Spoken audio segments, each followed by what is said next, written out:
Azam tahun baru, kenapa saya gagal? Okey, ni biasa hujung tahun lah punya masalah, kita review kan. Okey, azam tahun baru.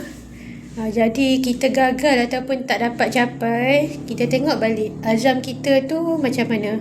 First, mungkin azam kita tu terlalu umum. Contoh, bila ada pelajar datang kat teacher, dia cakap saya nak belajar bahasa Inggeris. Itu sebenarnya masih lagi umum. Ya, dia punya sasaran tu umum. Kita kecilkan sikit. Saya belajar untuk apa? Okey, berbanding dengan pelajar yang dia punya azam tahun baru tu jelas sikit. Saya nak belajar bahasa Inggeris untuk perbualan. Itu kita kecilkan sikit kita punya sasaran ataupun azam tahun baru. Yang kedua, kita kena pasti punca dia. Jadi macam as I am a teacher, kita cakap as pelajar lah kan. Bila dia cakap saya nak belajar perbualan sebab saya tak tahu maksud. Berbeza dengan saya nak belajar perbualan sebab saya takut nak bercakap. Kita tengok punca dia pula. Tadi sasaran kita kecilkan sikit, lebih jelas.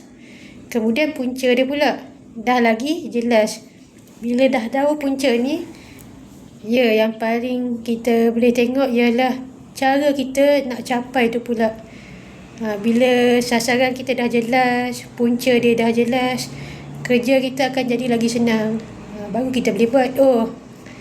Kita nak belajar bahasa Inggeris sebab kita tak faham maksud. Kita belajar mengarah kepada nak memahami orang tu tanya apa sebenarnya. Kita nak jawab apa sebenarnya. Jadi kat situ kita fokus vocabulary. Dia tak sama pula dengan saya nak belajar bahasa Inggeris perbualan sebab saya tak berani. Itu dia dah faham. Nak faham apa orang tanya, tahu apa nak jawab, cuma dia tak berani berbunyi. Okey, bila kita dah jelas kita punya matlamat, azam, kita dah tahu punca dia kenapa, baru kita senang nak buat. Bila dah senang nak buat, mungkin kita boleh letak balik kita punya sasaran berapa lama. Setahun ke, sebulan ke. Okey.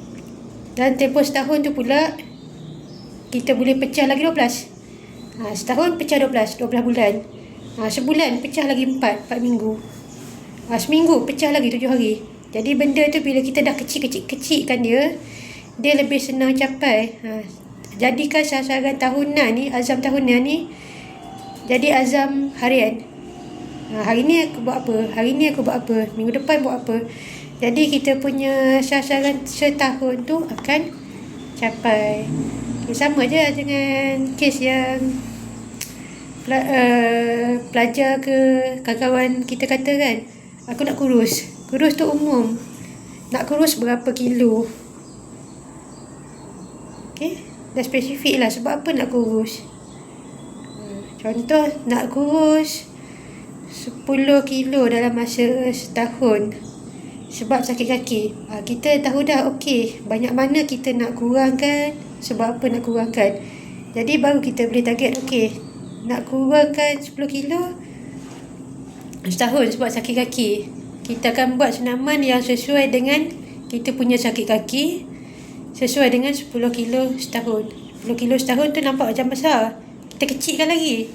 Kalau bahagi 12 bulan, sebulan tu ada kot sekilo. Jadi kita punya emosi pun last sebulan sekilo, senang je. Tak boleh berlari sebab sakit kaki, kita berjalan. Bila hujung tahun boleh je capai. Jadi itu pentingnya kita jelaskan kita punya azam. Bukan azam yang blur, yang kabur, bukan, yang jelas. Punca dia pun kita jelas macam mana, dan kita pecahkan kita punya gerak kerja tu daripada setahun, kita pecahkan 12. Bukan bulan 12 baru nak buat, tapi bulan 1 dah buat sebab hujung tahun kita nak capai.